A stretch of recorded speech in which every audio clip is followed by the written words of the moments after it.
आपका स्वागत है। मैं आपके साथ हूं श्वेता श्रीवास्तव। आज हम आपको दिखाएंगे महाराष्ट्र में उद्धव ने बागी विधायकों से क्या इमोशनल अपील की है। नमस्कार, आपके साथ हूं मैं दीपिका यादव। 4K फायर में हम आपको बताएंगे कि आखिर कैसे महाराष्ट्र में बीजेपी एक नया प्लान तैयार करने में जुट चुकी है। आपके साथ मैं हूं स्वाति जोशी। अगले 1 घंटे में आपको समझाएंगे कि महाराष्ट्र की सियासत अब क्या रूपरेखा लेने वाली है। नमस्कार, मैं हूं आपके साथ बरखा शर्मा। देश की बाकी बड़ी खबरें भी आपको बताएंगे, लेकिन सबसे पहले इस वक्त की 50 बड़ी खबरों पर नजर। उद्धव ठाकरे ने बागी विधायकों को चिट्ठी लिखी, कहा आप लोग अभी भी शिवसेना में हैं, हम साथ बैठकर रास्ता निकालेंगे। उद्धव ने बागी विधायकों से कहा आप गुवाहाटी में फंसे हुए हैं, आपके परिवार वालों ने मुझसे संपर्क किया, शिवसेना में जो सम्मान वो कहीं नहीं मिलेगा आपको। महाराष्ट्र में जारी सियासी संकट पर उदय सामंत का बयान, कहा हमारा फैसला शिवसेना को राकपा और कांग्रेस से बचाना है, कांग्रेस शिवसेना को खत्म करना चाहती है। महाराष्ट्र में जारी सियासत पर शिंदे ने कहा उदय सामंत शिंदे के अलावा किसी नेता या पार्टी के संपर्क में नहीं, सामंत को लेकर अफवाह न फैलाई जाए। एकनाथ शिंदे गुवाहाटी होटल के लॉन में नजर आए, मीडिया से बातचीत भी की, हाथ मिलाकर किया अभिवादन। एकनाथ शिंदे का बड़ा बयान, कहा बाला साहेब ने जो शुरू किया वो आगे लेकर जा रहे हैं, हम ही असली शिव सैनिक हैं। शिंदे गुट के नेताओं पर एकनाथ का बयान, बोले जो 50 विधायक यहां पर हैं वो सब अपनी मर्जी से हैं, हमसे किसी ने भी जबरदस्ती नहीं की है। मुंबई लौटने पर शिंदे ने कहा बहुत जल्द मुंबई जाऊंगा, अगले कदम की जानकारी भी जल्द दूंगा, जो भी फैसला होगा हम आपको बताएंगे। महाराष्ट्र संकट पर शिंदे की ओर से दायर दोनों याचिकाओं पर सुनवाई के बाद खुशी का माहौल, होटल में जश्न मनाने की तैयारी में थे विधायक। अज्ञात कॉल आने के बाद से बंद की पार्टी, सूत्रों के हवाले से जानकारी। गुवाहाटी में एनसीपी के युवा मोर्चा ने लगाए पोस्टर, लिखा गया फैसला महाराष्ट्र में होगा, रेडिसन में नहीं। और साथ ही बीजेपी नेता प्रवीण दरेकर की महाराष्ट्र राज्यपाल से मांग है कि उद्धव सरकार के फैसलों पर रोक लगाने की अपील की, फैसलों पर रिपोर्ट मांगी है। बीजेपी एमएलसी प्रवीण दरेकर का महाविकास अघाड़ी पर बयान, बोले कि सरकार अस्थिर है और अल्पसंख्यक में है, जो भी फैसले पिछले दिन में हुए हैं वो रद्द होने चाहिए। उद्धव सरकार को लेकर के एक बड़ा खुलासा हुआ, पिछले करीब 10 दिनों में पास किए गए हैं 443 GR. BJP MLC Praveen Darekar ने जारी की है लिस्ट, कहा कि एक भी फैसला जनहित में नहीं है।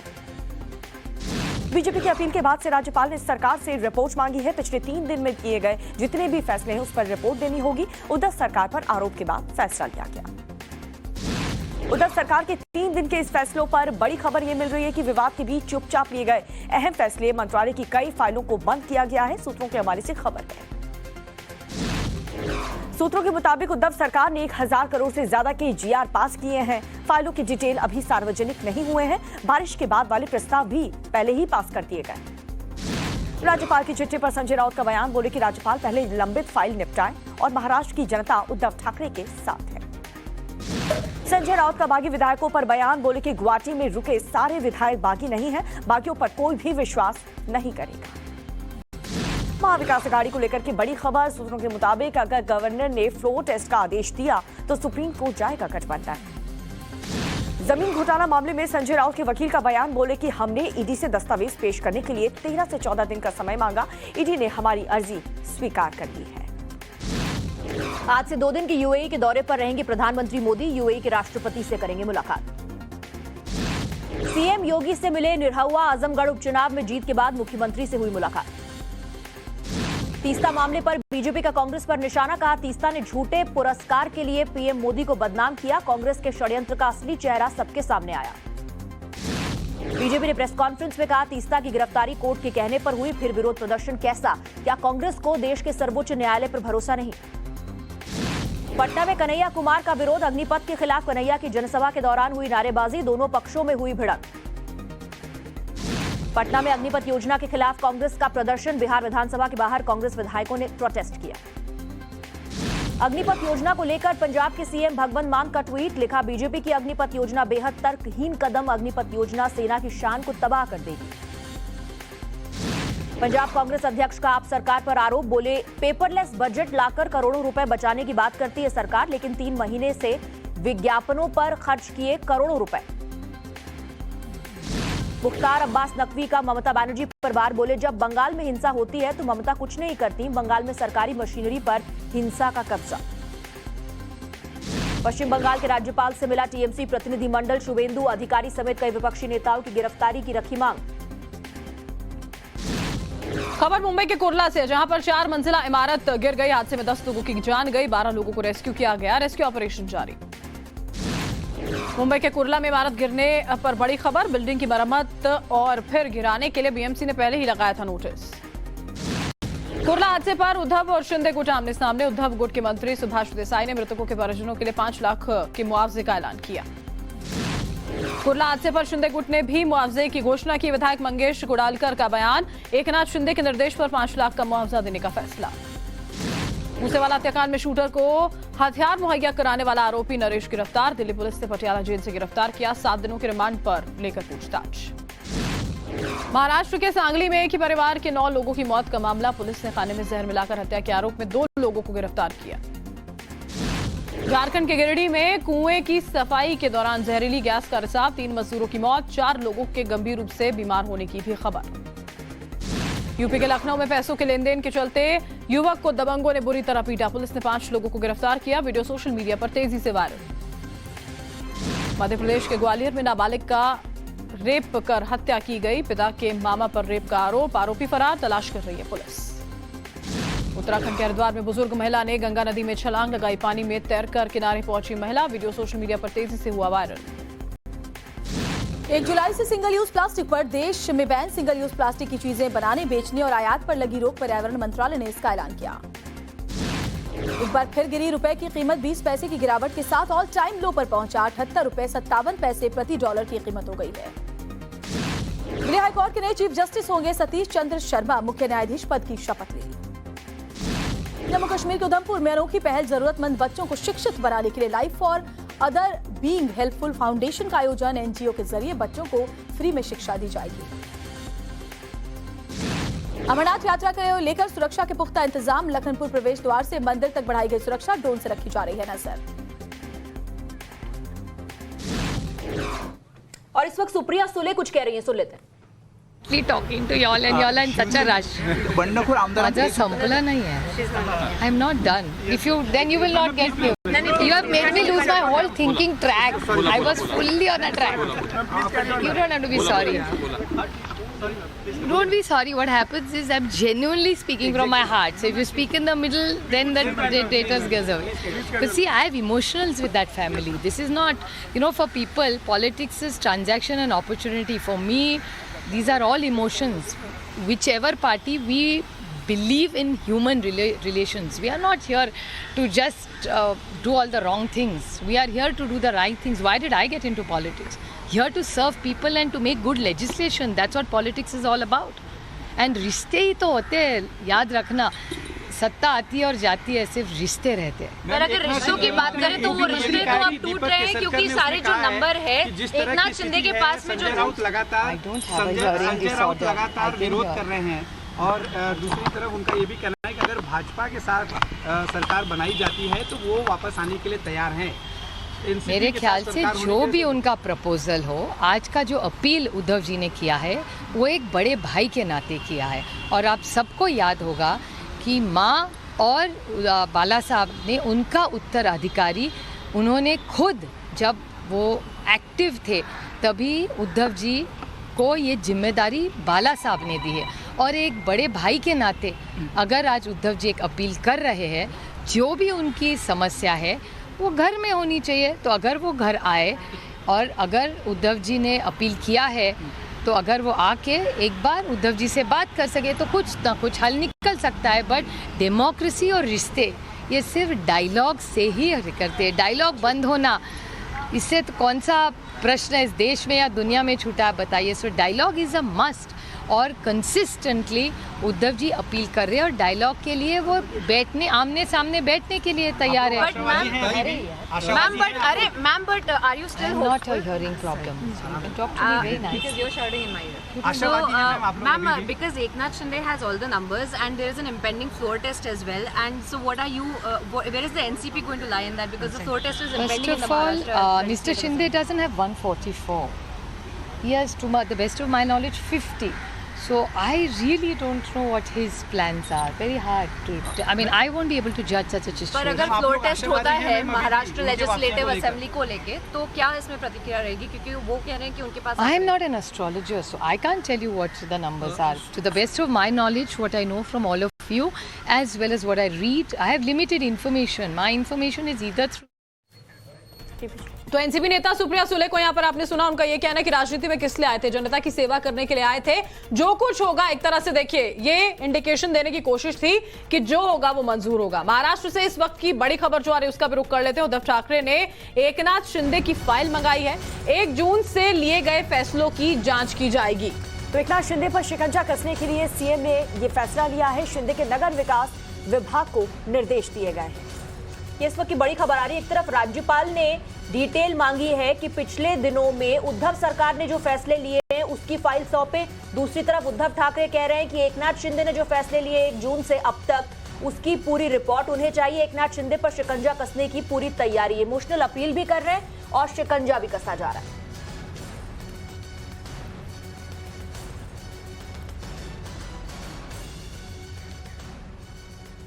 और इस वक्त हमारे तमाम सहयोगी स्क्रीन पर आपको नजर आ रहे हैं। रविकांत हमारे साथ जुड़ चुके हैं, रंजीता और साथ ही अमित भी हमारे साथ जुड़ चुके हैं। अमित, जिस तरीके की प्लानिंग शिवसेना की तरफ से बनाई जा रही है एकनाथ शिंदे को घेरने के लिए, आपको लग रहा है इसका असर या फिर फर्क पड़ेगा इससे एकनाथ शिंदे को? नहीं, देखिए मुझे लगता है सबसे पहले कोई फर्क पड़ने वाला नहीं है। और उनके जो अभी नए पोस्टर्स दिख रहे हैं, जो तमाम जो शिवसेना के विधायक हैं उनके पीछे जो है, आप जब वो मीडिया से बात कर रहे हैं या वीडियो शेयर कर रहे हैं तो पीछे एक पोस्टर बना हुआ है और उस पोस्टर में दाहिने तरफ शिवाजी महाराज हैं और बाएं तरफ बाला साहब ठाकरे हैं। इसके अलावा आनंद दिघे और एकनाथ शिंदे हैं। उद्धव ठाकरे कहीं पर भी नहीं है। तो ये नई तस्वीर है, क्योंकि जो शिवसेना की दावा की जाती है इनकी है। ये इनका कहना है कि ये शिवसेना हमारा है। और सबसे बड़ी बात कि जिस तरह से अपील की गई, देखिए ये अपील बहुत देर की है। यही बातें तो तमाम विधायकों ने कही कि उनकी बातों को सुना नहीं गया। उनको अप्रोच जो करना था, जो मातोश्री था उनका दरवाज़ा बंद हो गया था। मातोश्री किसी को जाने नहीं दिया जाता था। कुछ लोग में खास करके संजय राउत और कुछ लोग थे जिन्होंने पूरी तरह से उद्धव ठाकरे को अलग थलग कर दिया था। और उद्धव ठाकरे जो अगर एक्सेस होता था तो वो सिर्फ शरद पवार, एनसीपी और कांग्रेस के नेताओं के लिए। तो अब जबकि सब कुछ खत्म हो चुका है, सारे विधायक छोड़कर जा चुके हैं, एक हारी हुई बाजी को पलटने की जो एक आखिरी कोशिश के तौर पर आप इसे देख सकते हैं कि एक भावुक अपील करना कि आप साथ आइए, साथ बैठिए, एक बड़े भाई की भूमिका है। यही बड़े भाई की जरूरत शिवसैनिकों को उस वक्त अमित, और इसलिए देखिए आज तो एक चिट्ठी भी, एक इमोशनल चिट्ठी भी लिखी गई है उद्धव ठाकरे की तरफ से, जिसमें पहले धमकी का असर नहीं हुआ कि आपको पार्टी से निकाला जाएगा। उसके बाद इमोशनली एक कार्ड को प्ले करने की कोशिश हुई है। लेकिन जो बड़ी खबर इस वक्त आ रही है वो ये कि बागियों से उद्धव ठाकरे ने अपील की है। बड़ी जानकारी है कि पार्टी मुखिया के तौर पर यह अपील उद्धव ठाकरे की तरफ से की गई है कि आप लौट आए, हमसे मिलकर बात करें और बैठकर हम कोई रास्ता निकाल लेंगे। रंजीता भी हमारे साथ इस वक्त मौजूद है। रंजीता, साम दाम दंड भेद सब कुछ शिवसेना ने अपनाया है। पहले अपील की, उसके बाद डिस्क्वालिफिकेशन, धमकी भी दी। जब कुछ नहीं चला और सुप्रीम कोर्ट से भी झटका लगा तो एक बार फिर से उद्धव ठाकरे कह रहे हैं मैं शिवसेना नहीं बल्कि इस पूरे परिवार का मुखिया हूं और आपसे अपील कर रहा हूं वापस आ जाइए।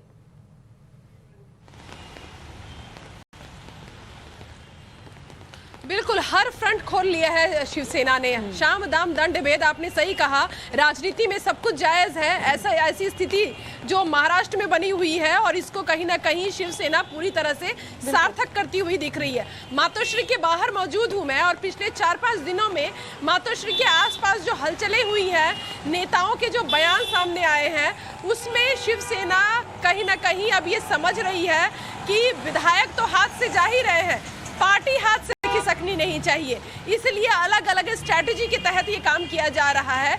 उद्धव ठाकरे जिससे शिवसेना पार्टी की तरह नहीं बल्कि पिता की तरह जो है वो समझता है, बाला साहब के सिद्धांतों के साथ चलने वाला शिवसेना आज जिस तरह से बिखर रहा है, कहीं ना कहीं जो उद्धव ठाकरे के पॉलिटिकल सलाहकार है उन्होंने ये जो अंतिम कह सकते हैं अंतिम तीर छोड़ने के लिए कहा कि अपने पत्र के जरिए एक मार्मिक पत्र, एक इमोशनल पत्र जो है वो आप एड्रेस कीजिए और इसमें विधायकों का जिक्र कीजिए, विधायकों को सीधे तौर पर एड्रेस कीजिए। ये कहिए कि हाँ आपको चिंता है, एक मुखिया होने के नाते आप चाहते हैं कि जो नाराज विधायक है वो आपसे आकर मिले, बातचीत करें, क्योंकि बातचीत हर समस्या का हल है। लेकिन दूसरी तरफ इस चिट्ठी का दूसरा पहलू भी हमें समझने की जरूरत है। शिवसेना के जो शिव सैनिक हैं वो पार्टी से इमोशनली अटैच है। इस बात को उद्धव ठाकरे भली भांति जानते हैं और कहीं ना कहीं वो अपने काडर को भी एक मैसेज देने की कोशिश कर रहे हैं कि हमने हर तरह से कोशिश की नेताओं को मनाने की। बिल्कुल कोशिशें जरूर यहाँ पर की गई हैं लेकिन विफल रही हैं रंजीत, और यही वजह है कि एक आखिरी दाव और एक इमोशनल अपील के तौर पर जरूर यहाँ पर खेला जा रहा है। बड़ी खबर इसी बीच जो आ रही है उसका हम यहाँ पर रुक कर लेते हैं दीपिका। बिल्कुल, तो बड़ी खबर यह है कानूनी सलाह ले रहे हैं फडणवीस। ये बड़ी अपडेट इस वक्त मिल रही है। वकील महेश जेठमलानी के साथ फडणवीस ये कानूनी सलाह ले रहे हैं। कानूनी दावपेच ये पूरा मामला फंसता हुआ नजर आ रहा है, ऐसे में फडणवीस सलाह ले रहे हैं। तो बड़ी जानकारी, दिल्ली पहुंच चुके हैं देवेंद्र फडणवीस और आज बड़े लीडर से मुलाकात भी उनकी हो सकती है। एक रिपोर्ट देखिए।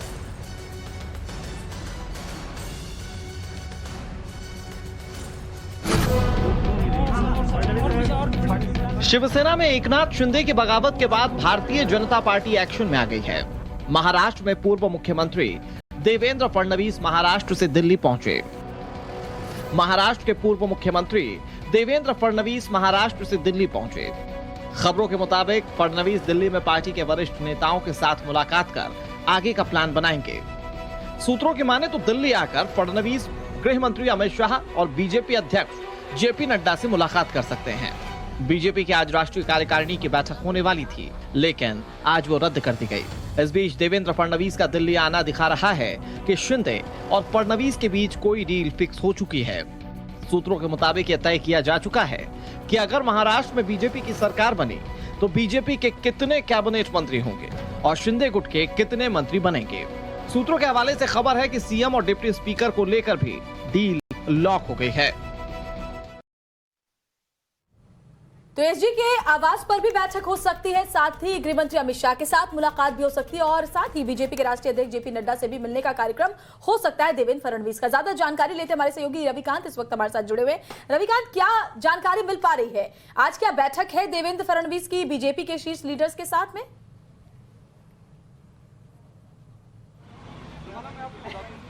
देखिए श्वेता, इस वक्त भारतीय जनता पार्टी के बड़े नेताओं के साथ बैठक अभी फिलहाल प्रारंभ नहीं हुई है। सूत्रों से मिली जानकारी के मुताबिक देवेंद्र फडणवीस के साथ जो उनकी लीगल टीम है वो कानूनी सलाह ले रही है। जानकारी ये दी गई है कि सुप्रीम कोर्ट ने कल अपने ऑब्जर्वेशन में जो बातें रखी हैं उनका अध्ययन जो है वो कानूनी रूप से किया जा रहा है। सबसे महत्वपूर्ण बात यह है कि सुप्रीम कोर्ट ने फ्लोर टेस्ट को लेकर कोई भी बात नहीं कही है। ऐसे में नो कॉन्फिडेंस मोशन कौन मूव करेगा, किस पॉलिटिकल पार्टी के द्वारा मूव किया जाएगा और उसके लिए जो तमाम तैयारियां हैं वो यहां पर की जा रही हैं। लेकिन इतना तय है कि श्वेता, देवेंद्र फडणवीस दिल्ली आए हैं तो दिल्ली में भारतीय जनता पार्टी के तमाम बड़े नेताओं के साथ वो बैठक करेंगे। वो स्थान कहां पर होगा फिलहाल उसको डिस्क्लोज नहीं किया जा रहा है, लेकिन महाराष्ट्र की सियासत की जो तस्वीर है वो आज लगभग फाइनल हो जाएगी। सूत्रों से मिली जानकारी के मुताबिक अब बीजेपी इस बात को लेकर आश्वस्त हो गई है कि वो महाराष्ट्र में सरकार बनाने की स्थिति में है और जो तमाम कानूनी दावपेच हैं उनसे भी उबरने की पूरी रणनीति तैयार कर ली गई है, क्योंकि एकनाथ शिंदे कैंप के पास देखना होगा कि रणनीति क्या रहती है और कितनी कारगर साबित होती है। आपका, अमित का और रंजीता का बहुत बहुत शुक्रिया। हम आपके साथ आगे भी संपर्क में रहेंगे अपडेट्स के लिए। और गुवाहाटी जाने के बाद शिवसेना के बागी एकनाथ शिंदे ने पहली बार मीडिया के सामने आकर बात की और इस दौरान शिंदे ने उद्धव को एक खुला चैलेंज दिया है। क्या है वो चुनौती, एक रिपोर्ट आपको दिखाते हैं। अपने होटल से शिंदे करीब 1:30 बजे बाहर आए। शिंदे के पीछे पीछे लोग चल रहे थे। तभी एकनाथ शिंदे को किसी का फोन आया और शिंदे लगातार फोन पर बातचीत करते हुए आगे की तरफ बढ़ रहे थे। होटल से बाहर चलते हुए शिंदे ने कैमरे की तरफ अपना हाथ हिलाया और अपने हाथों से कैमरे की तरफ इशारा किया। तस्वीरों में शिंदे काफी कॉन्फिडेंट दिख रहे थे।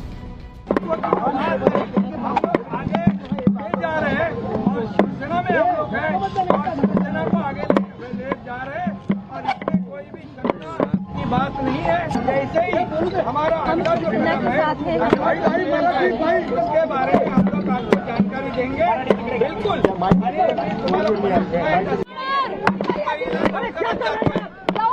कधी 2-3 दिवसात आता आझाद उद्या कधी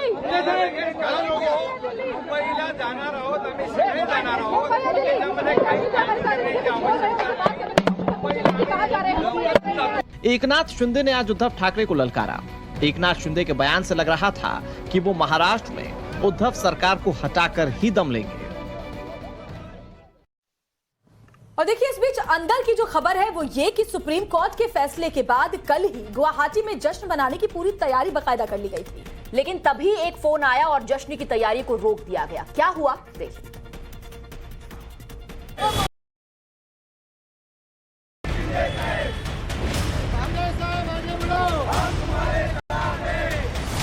सुप्रीम कोर्ट से राहत के बाद जश्न की तैयारी में थे बागी।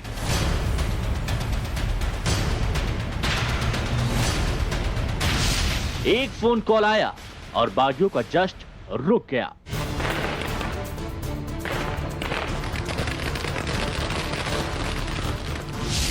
गुवाहाटी में जश्न के प्लान पर एक्सक्लूसिव खुलासा।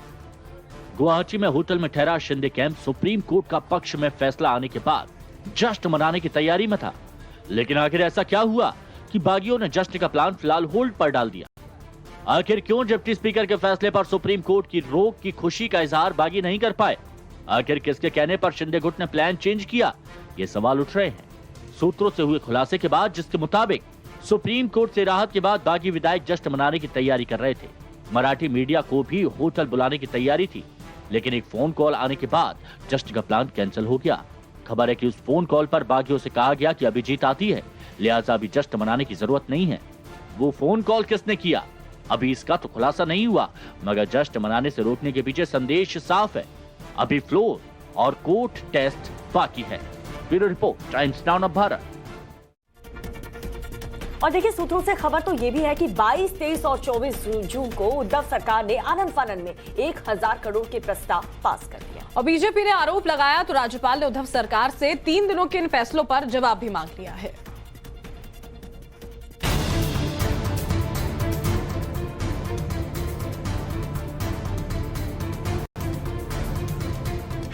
महाराष्ट्र की महाभारत में चिट्ठी वॉर।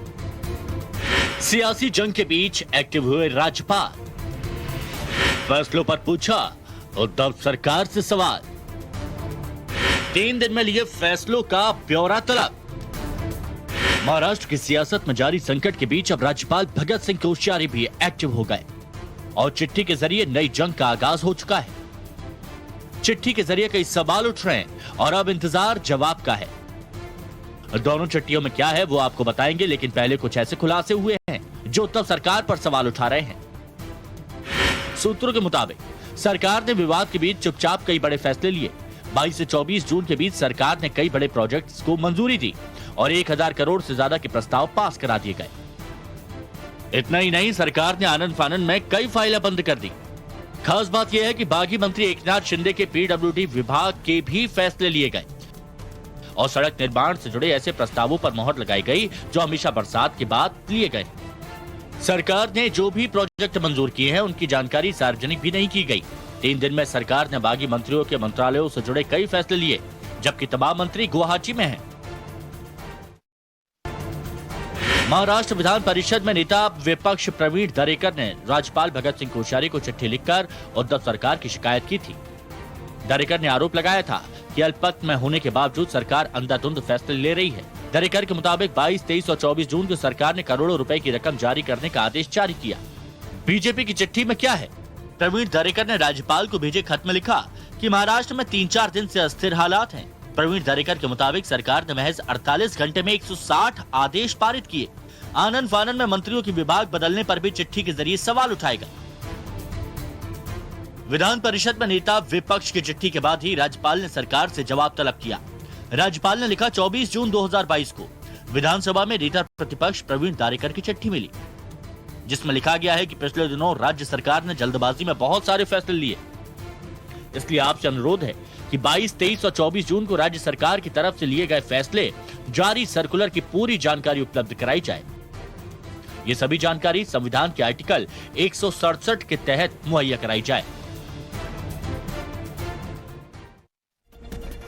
और उधर गुवाहाटी में अब पोस्टर वॉर शुरू हो गया है। एकनाथ शिंदे गुट के खिलाफ पोस्टर लगाए गए हैं जिन पर बड़े बड़े अक्षरों में गद्दार लिखा हुआ है।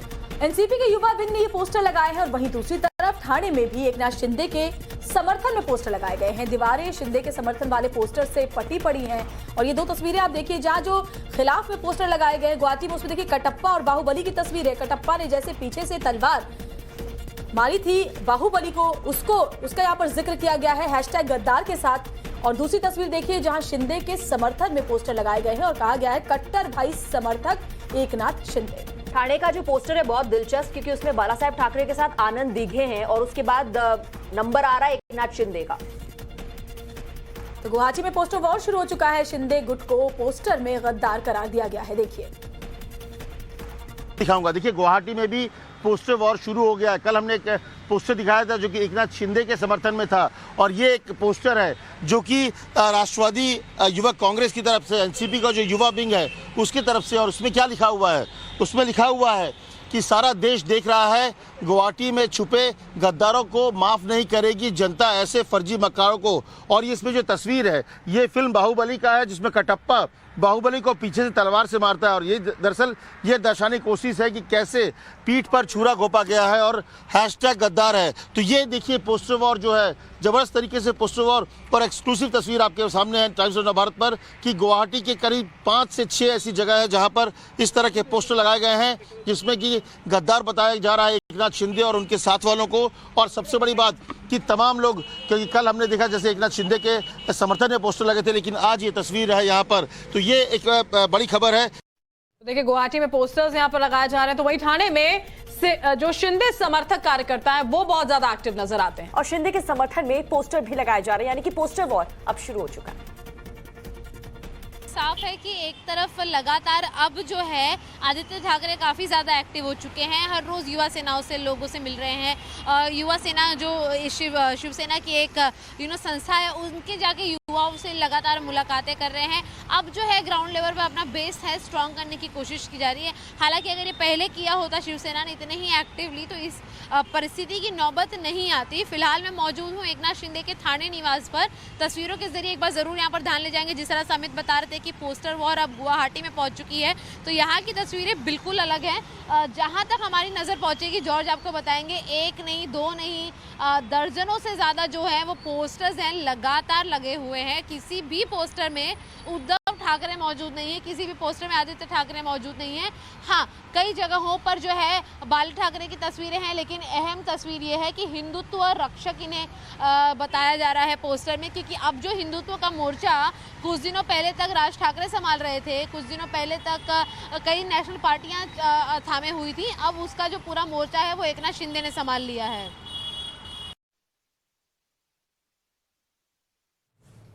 तो देखिए, दो पोस्टर्स हमने आपको दिखाए हैं, लेकिन गुवाहाटी की अगर बात करूं तो महज 24 घंटे के अंदर शिंदे के समर्थन में और उद्धव के समर्थन में भी वहां पर पोस्टर लगाए गए हैं जिसमें एकनाथ शिंदे को गद्दार बताया गया और साथ ही एकनाथ शिंदे के समर्थन में भी पोस्टर लगे हैं और साथ ही बाला साहेब ठाकरे से उनकी जो सोच है, उनके हिंदुत्व को लेकर के जोड़ते हुए ये पोस्टर्स बार बार रिलीज किए जा रहे हैं। और दीपिका, ये देखिए शिंदे गुट का एक नया वीडियो अब सामने आ गया है। आज सुप्रीम कोर्ट में जो हुआ उसके बाद पहला अपीयरेंस शिंदे ने दिया, मीडिया के सामने आए और कहा कि हम अब भी शिवसेना में। तो ये तस्वीर हम आपको सबसे ताजा तस्वीरें दिखा रहे हैं।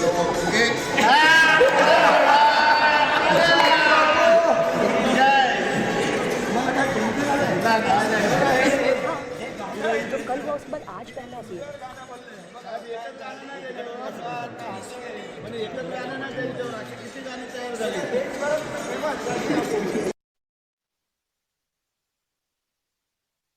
जा रहे हैं इन वीडियोस को इस तरीके से रिलीज करने का भी एक मकसद है। बिल्कुल, ये हल्के फुल्के माहौल में हंसी ठहाके लगाते हुए वीडियोस रिलीज करना भी ये दिखाता है कि ये जानबूझकर उद्धव खेमे को ये दिखाने की कोशिश जरूर है कि यहाँ कोई जबरदस्ती नहीं रखा गया है, सब अपनी मर्जी से और खुशी खुशी। क्या बात है? हाँ, एक ना है ना, बोला ना,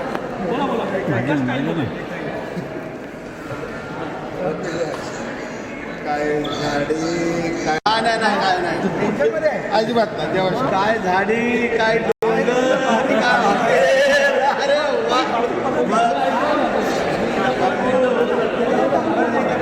क्या बात है? हाँ, एक ना है ना, बोला ना,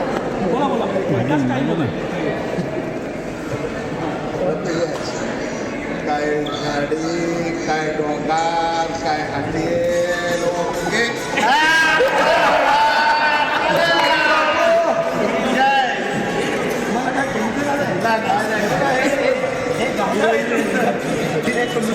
शिंदे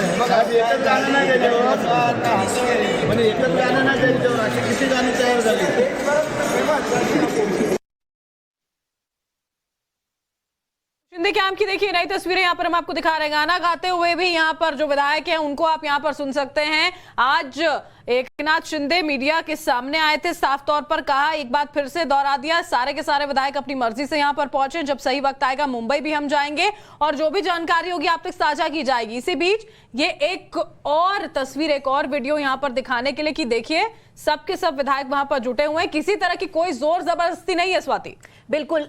आज मीडिया के सामने ये भी उन्होंने कहा कि बार बार खबरें ये आ रही है हमारे कैंप तक कि हमारे रिबेल एमएलएस जो हैं, जो बागी विधायक हैं, वो संपर्क में हैं, लेकिन ये गलत जानकारी है। और चलिए इस बीच एक बड़ी खबर आपको बता देते हैं, जहां पर बीजेपी अध्यक्ष जेपी नड्डा से मुलाकात करने के लिए उनके घर पर पहुंचे देवेंद्र फडणवीस। ये बड़ी खबर इस वक्त मिल रही है। जेपी नड्डा और देवेंद्र फडणवीस के बीच महाराष्ट्र के सियासी संकट को लेकर ये मीटिंग इस वक्त चल रही है। इससे पहले अपने वकीलों के साथ बातचीत कर रहे थे देवेंद्र फडणवीस और बड़ी जानकारी है कि दिल्ली पहुंचने के बाद पहले से ही ये मुलाकात तय थी ताकि बीजेपी की अगली रणनीति क्या होगी महाराष्ट्र में उसको लेकर बातचीत होगी। अब तक वेट एंड वॉच के मोड में नजर आ रही है बीजेपी। क्या अगला कदम उठाएगी, ये बहुत बड़ा सवाल है। जेपी नड्डा से फिलहाल विचार विमर्श पॉलिटिकल स्ट्रैटेजी को लेकर के देवेंद्र फडणवीस कर रहे हैं। जानकारी ये भी मिल रही थी कि उनकी गृह मंत्री से भी मुलाकात हो सकती है।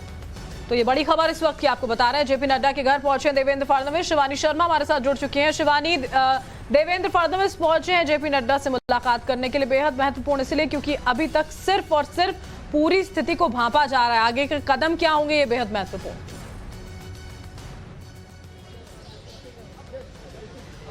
देखिए, बिल्कुल जेपी नड्डा के आवास के बाहर हैं हम इस वक्त और अब से कुछ मिनट पहले देवेंद्र फडणवीस पर पहुंचे हैं और लगभग 2 बजे वो दिल्ली लैंड करने के बाद 2.5 घंटे तक गुप्त बैठकें कर रहे थे और महेश जेठमलानी जो वरिष्ठ अधिवक्ता हैं वो भी देवेंद्र फडणवीस के साथ।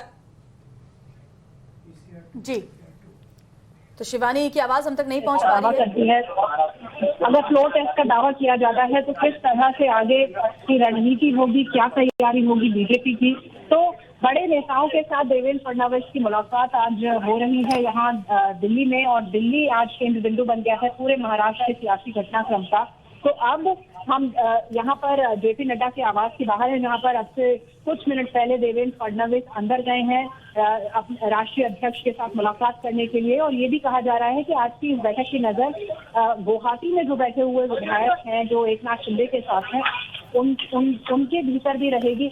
और अब